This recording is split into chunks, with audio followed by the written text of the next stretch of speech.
Hello everyone, welcome back to another video of CSP Buddy. CA Foundation Law video is finally here. Very interesting subject जिसमें mostly students थोड़े अटक जाते हैं। Law learn क्यों नहीं हो रहा, रिवाइज क्यों नहीं हो रहा, लिख रहे तो मार्क्स क्यों नहीं मिल पा रहे। आपके हर एक क्वेश्चन के आंसर इस वीडियो में मिल जाएंगे। एंड सेकेंड थिंग, प्लानर की वीडियो तो आपको ऑनलाइन बहुत मिलेंगे, तो उसको अपने लाइफ में इम्प्लीमेंट करना इज़ हार्ड। तो इन दिस वीडियो आप खुद की एबिलिटी समझोगे, पोजीशन समझोगे और खुद का प्लानर खुद बना पाओगे और आप उसे खुद फॉलो भी करोगे। सो एक डायरी एंड पेन लेके बैठ जाना और आप किस चीज़ पे लैक कर रहे हो वो नोट डाउन करके और उस पर इम्प्रूव करने की कोशिश करना। So let's start. First we will identify कि लॉ क्यों नहीं हो रहा। क्या आप लॉ को रट्टा मार रहे हो या फिर आप लॉ ही पूरा अवॉइड कर रहे हो। मोस्टली स्टूडेंट डू दिस कि हम लॉ कल पढ़ेंगे या फिर सुबह जल्दी उठ के पढ़ेंगे, बट कभी उनकी सुबह आती ही नहीं।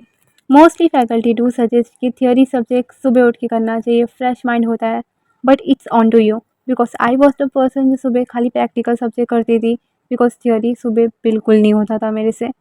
And at evening I use to do all the theory subjects. So it's on you कि आप किस टाइम पे ज़्यादा फोकस्ड रहते हो। If you don't know then do one thing, तीनों टाइम बैठ के देखो सबसे ज़्यादा फोकसली तुम कब थियोरी सब्जेक्ट पढ़ते हो, वो नोट डाउन करो और उसी टाइम पे तुम लॉ पढ़ोगे। थर्ड, आप रिवीजन ही नहीं कर रहे हो। अगर आप रिवाइज ही नहीं करोगे तो आपको कुछ याद ही नहीं रहेगा। Last but not the least, writing practice. या तो आप राइटिंग प्रैक्टिस ही नहीं कर रहे हो या फिर आप कर भी रहे हो तो आपको मार्क्स नहीं मिल रहे। तो ये कुछ रीज़न थे जिसपे आपको लॉक करने में दिक्कत आ रही होगी।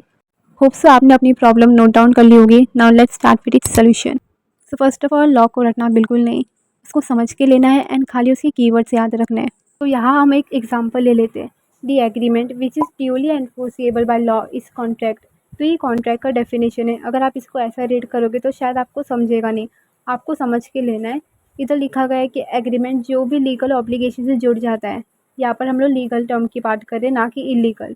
लीगल वो जो लॉ से रेगुलेट होता है, अगर वो एग्रीमेंट के साथ जुड़ गया तो वो कॉन्ट्रैक्ट बनेगा। खुद को समझना है कि agreement and enforceable by law ये यहाँ के कीवर्ड्स हो गए। सो यह void contract and voidable contract, यहाँ पे डेफिनेशन लिखे हुए हैं। एग्जाम में आपको definition same to same as it is module से ही लिखना है, इधर आप अपने वर्ड में नहीं लिख सकते। यहाँ पे सेक्शन नंबर भी मैंने एग्जाम्पल में दे रखा है। फाउंडेशन के लेवल में सेक्शन नंबर याद रखना इतना कंपलसरी नहीं है, बट आई विल सजेस्ट कि आप सेक्शन नंबर याद करके ही पढ़ो, तो आपको हर एक कॉन्सेप्ट याद रह जाएगा। अगर आपको सेक्शन नंबर याद नहीं रह रहा तो कोई बात नहीं, टेलीग्राम में जो ग्रुप है उसमें ज्वाइन कर लो, मेरे सेक्शन नंबर के पूरे PDF भेज दूँगी एंड आप वहाँ से भी रिवाइज कर सकते हो। सो अब लॉ पढ़ना कैसे है, उसको समझ के कैसे लेना है, ये हमने कर लिया। पढ़ने के बाद मोस्टली स्टूडेंट रिवीजन करने लग जाते हैं, बट नहीं, हमें सबसे पहले लिखना है, राइटिंग प्रैक्टिस करनी है, लिख कर याद करना है।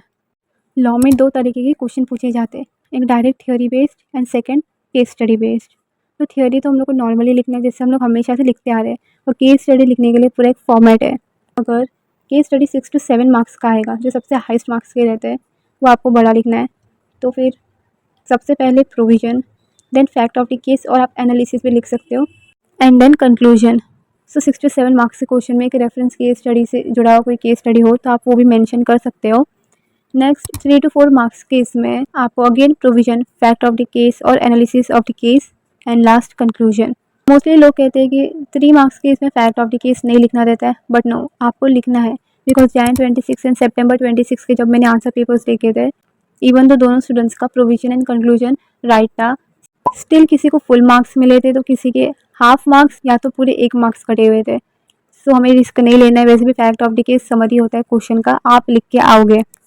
एंड 2 मार्क्स के केस स्टडी के लिए प्रोविजन एंड कंक्लूजन ही लिखना है, बिकॉज 1 मार्क्स प्रोविजन के एंड 1 मार्क्स कंक्लूजन के।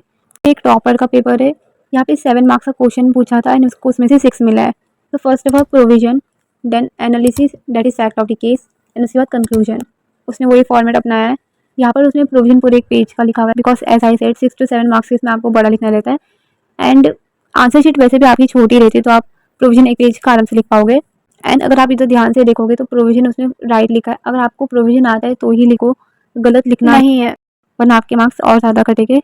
देन एनालिसिस, उसमें उसको 1.5 मार्क्स मिला है, एंड कंक्लूजन उसमें भी उसको 1.5 मार्क्स मिला है। तो एनालिसिस एंड कंक्लूजन में उसके हाफ मार्क्स कटे, तो उसको 6 मिला आउट ऑफ 7। यही मैं आपको अगर दूसरी शीट दिखाऊंगी तो इसमें आप क्या बोलोगे। यहाँ पे ना ही कोई हेडिंग दी गई है कि प्रोविजन क्या है, फैक्ट ऑफ द केस क्या है, तो इससे तो पहले एग्जामिनर का टाइम वेस्ट होगा ये एनालाइज करने में कि कौन सा प्रोविजन है, कौन सा फैक्ट ऑफ द केस है, कौन सा कंक्लूजन है। एंड सेकेंड थिंग, आप फर्स्ट ऊपर ही देखोगे जो उसने प्रोविजन लिखा हुआ है, कंपनीज एक्ट में से प्राइवेट कंपनी के ऊपर क्वेश्चन पूछा था एंड उसने जो भी लिखा हुआ है ये डेफिनेशन नहीं है, लाइक इसने जो भी लिखा है कॉन्सेप्चुअल अंडरस्टैंडिंग उसने सही लिखा हुआ है, और लेकिन प्राइवेट कंपनी का डेफिनेशन ऐसा लिखा हुआ है ही नहीं। तो as I said definition as it is model की जैसी होना चाहिए। उसी के नीचे उसने फैक्ट ऑफ द केस लिखा है जो समरी क्वेश्चन के, उसके बाद कंक्लूजन भी। ये जो सर्कल कर रखा है ऐसा कुछ भी लाइक मॉड्यूल में है ही नहीं, लाइन ना ऐसा कुछ भी लिख रखा है मॉड्यूल में, तो ये पूरा गलत है। तो इसको इधर एक भी मार्क्स नहीं मिला, in fact fact of the case का भी मार्क्स नहीं मिला, बिकॉज ना इधर प्रोविजन सही है, ना कंक्लूजन सही है, ना ही कोई प्रॉपर फॉर्मेट और हेडिंग में उसने लिखा हुआ है। एटलीस्ट थोड़ा प्रोविजन सही होता, प्रॉपर फॉर्मेट में लिखा होता है, थोड़ा कंक्लूजन भी सही रहता, तो फैक्ट ऑफ द केस को भी देखकर उसको हाफ मार्क्स तो एटलीस्ट मिल ही जाता। लॉ को पढ़ना कैसे है ये हो गया, एंड लिखना कैसे है ये भी हो गया। Now last step is revision. अब रिवीजन कैसे करें? मोस्टली स्टूडेंट पढ़ लेते हैं या फिर लिख भी लेते हैं, उसको वापस रिवाइज नहीं करते, इसलिए उनको याद रहता नहीं। सो इधर एक एग्जांपल दिया है, जब भी आप कुछ पढ़ोगे उसको अगले दिन ही रिवाइज करना है एंड उसके बाद 2-3 दिन छोड़कर रिवाइज करना है, and then weekly and monthly revision. आपने कोई भी टॉपिक कंप्लीट किया उसको रिवाइज करते रहो, फिर जब आपका पूरा चैप्टर लर्न हो जाएगा फिर उसको वीकली एंड मंथली रिवाइज करना है। अगर आपका कोई चैप्टर कंप्लीट हो गया है तो या तो आपने लेक्चर से किया रहेगा या तो आपने सेल्फ स्टडी से किया होगा, तो अब उसको रिवाइज कैसे करें? अगर आपने लेक्चर्स लिए है तो लेक्चर्स के साथ नोट्स बनाना, वही नोट्स आपको सेकेंड रिवीजन में काम आएगी। अपने उस नोट्स को मॉड्यूल से एक बार कंपेयर भी कर देना कि आपके मॉड्यूल की कीवर्ड्स आपके नोट्स में मेंशन है कि नहीं। और अगर आप सेल्फ स्टडी कर रहे हो तो आपने मॉड्यूल से पढ़ा होगा एंड मॉड्यूल से आपने नोट्स बनाए होंगे, तो आप वही नोट्स को रेफर करना। थर्ड रिवीजन में मोस्टली स्टूडेंट वन शॉट के पीछे भागते, जो कि गलत है। अगर आपको कोई पर्टिकुलर टॉपिक याद नहीं तो आप शॉट देखो सिर्फ उस पर्टिकुलर टॉपिक का। पूरा चैप्टर ही याद नहीं आ रहा तो आप अपने नोट से रेफर करो, उस नोट से रिवीजन करो जो आपने बनाया है, ना कि 5 से 6 घंटे के वन शॉट्स देखो। बिकॉज वन शॉट्स में स्टूडेंट्स खाली देखते हैं और सुनते हैं, नोट्स बनाते हैं नहीं, कि नोट्स बनाते बनाते वो लोग पक जाते हैं। सो वन शॉट अगर आप देख रहे हो तो वन शॉट देखकर नोट्स बनाओ, और वन शॉट देखने के बाद वही नोट्स आप on the spot he revision कर रहे हो तो ही वन शॉट देखो, वरना आपने जो प्रीवियसली नोट्स बना रखे इतने उसे ही रिवाइज करो। और या फिर आप अपने नोट्स को और शॉर्ट भी कर सकते हो सो डैट आप उसको 5 मिनट्स में रिवाइज कर सको। तो लॉ लर्न करना, उसको लिखना एंड रिवाइज करना, ये मेन बात हो चुकी है। अब एक क्वेश्चन जो हर एक स्टूडेंट को आता है वो है कि डिफरेंशिएट बिटवीन कैसे लिखना है, बिकॉज बहुत सारी जगह टेबल फॉर्मेट में दिए गए एंड कोई कोई जगह पैराग्राफ फॉर्मेट में भी लिखे गए। तो एक आंसर शीट है promissory note and bills of exchange की, जहाँ पर टेबल फॉर्मेट में डिफरेंस इन बिटवीन प्रेजेंट किया गया है, बिकॉज मॉड्यूल में भी ये टेबल फॉर्मेट में ही दिया गया है। बट अगर हम जैन 26 के क्वेश्चन पेपर की बात करें, यहाँ पे company limited by shares and company limited by guarantee के ऊपर डिफरेंस इन बिटवीन पूछा गया है, जो कि मॉड्यूल में डायरेक्टली नहीं है। अगर आप इनके पैराग्राफ के थोड़े नीचे देखोगे तो एक डिस्टिंग्विश बिटवीन देयर पर एक छोटा सा दे रखा है, जबकि इधर आपको क्वेश्चन में 4 पॉइंट्स मांगे गए थे, तो फिर वो छोटा सा डिफरेंस इन बिटवीन और उनके पैराग्राफ से जो भी बन रहा है वो बनाकर इसको प्रेजेंट करना था। अब आंसर शीट में इसको टेबल फॉर्मेट में दिया गया है, बट मॉड्यूल में कोई भी आंसर डिफ्रेंशिएट किया गया है पैराग्राफ फॉर्मेट में, तो आपको एग्जाम में पैराग्राफ फॉर्मेट में ही लिखना है। इधर इसको कहीं भी ना पैराग्राफ फॉर्मेट में डिफ्रेंशिएट किया है ना ही टेबल फॉर्मेट में, तो इधर आंसर शीट में टेबल फॉर्मेट में ही दिया है। तो आपको इससे तो पता चल ही गया होगा कि आपको मॉड्यूल में कुछ भी नहीं छोड़ना है, आपको हर एक चीज़ पढ़नी है। सेम May 26 एग्जामिनेशन में भी हुआ था, कंपनीज एक्ट से ही preference shares and equity shares के ऊपर डिफरेंशिएट पूछा गया था। So that's it for today. Hopes आपको ये वीडियो अच्छा लगा होगा। लॉ के हर एक क्वेश्चन के आंसर आपको मिल गए होंगे। फिर आपको कोई डाउट है तो प्लीज़ कमेंट कर दो, या फिर टेलीग्राम में डिस्कशन ग्रुप है वो ज्वाइन कर दो। So meet you in the next video. Thanks for watching.